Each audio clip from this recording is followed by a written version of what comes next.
Hi, and welcome to Cooking with Be Fed. Today, as you see, we're not in the kitchen. We're going to take a trip to our local farmers market, the Alabama Farmers Market here on Finley Boulevard. Let's go inside and see what we can find.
And we're back. Let's take a look at our haul, and then we'll talk about how to pick the best produce, whether it's at the farmer's market or at your local grocery store. All right, so our first thing we're gonna look at is corn.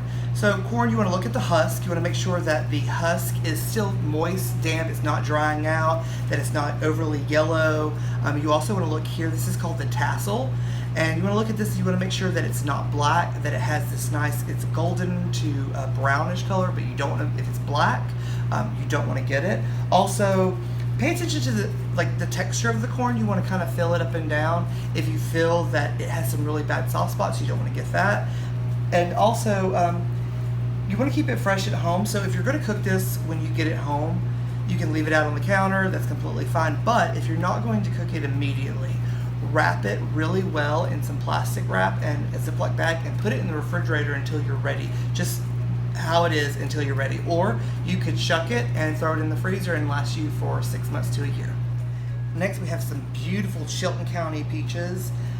So what you want to do when you're picking out a peach, you want to look at the color. A lot of people think that the red color determines ripeness, and this is not true. A lot of plant breeders will breed for this red color. So what you want to look for is in the yellow. You want a nice golden color, and you also want to be able to feel it. So you don't want to bruise it, so don't squeeze it too hard, but just kind of apply a little bit of pressure. This one's not quite ripe, ready to eat. You could eat it as it is. This would be great for baking, but what you want to do is if you want to eat this just how it is, you want to give this just a couple of days on the counter. You want to put it on its side. You don't want to put it like this. You also don't want to put it in a basket, kind of put them separately apart from each other. Or if you want to eat it within the next day, throw it in a brown paper bag, and you can throw a banana in that bag with it, and you'll have a ripe peach in 24 hours or less. Also, peaches should have a nice sweet smell. In summertime, you should be able to smell those peaches and the aroma coming from the table. Also, the shape of a peach. So as you see, some of these peaches have a little bit of an angle there, and as they become more ripe, they're going to become more round. So the more round the fruit is, the closer to being ripe that it is good. Also, be very careful with your peaches. They bruise easily. You want to make sure that you don't want to drop them or anything like that, because that can make them really soft on the inside. And if you want to slow down the ripening process, throw them in the refrigerator. They'll keep for 5 days, or peel and freeze them and you'll have them for months to come. All right, so next we have some cucumbers. These are what you would call pickling cucumbers, or smaller cucumbers.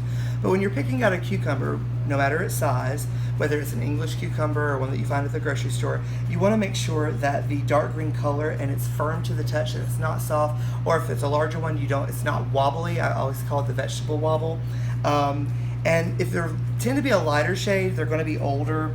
Make sure that they're not spongy. So pick it up, feel it. Small and slender. If they're smaller cucumbers, they're like the English variety that you may see individually wrapped at the grocery store, those are going to have less seeds.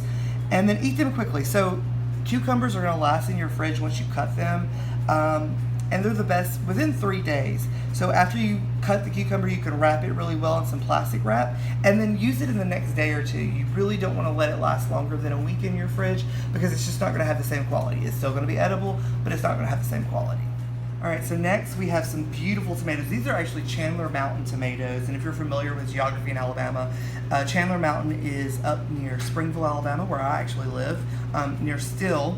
The soil in Chandler Mountain is really sandy and it drains really well, so you get some beautiful tomatoes up there. So first, whenever you're buying a tomato, whether it's from a farmer's market or from the grocery store, check and see where it's from. If it's coming from a location that's closer to you, you know it's going to be fresher. A lot of times with commercial growers, they will send them green and let them ripen while they travel. So if you're getting tomatoes, like say from Florida or Mexico, which are two of the highest producers of tomatoes in the world, they a lot of times will send them where they're not quite as ripe, and they'll send them and let them ripen while they travel. This is only going to affect really the taste. If you buy tomatoes that are on the vine, make sure that the vine's really green and it's not dried out.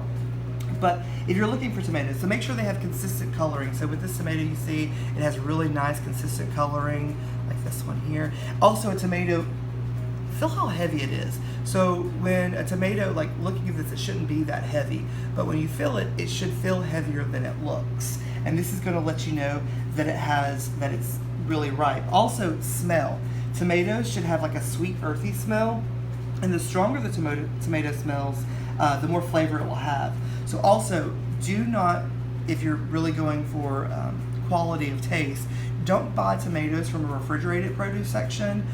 The cold will actually damage the tomato and stops the ripening, so you're not going to have like as good of a tomato.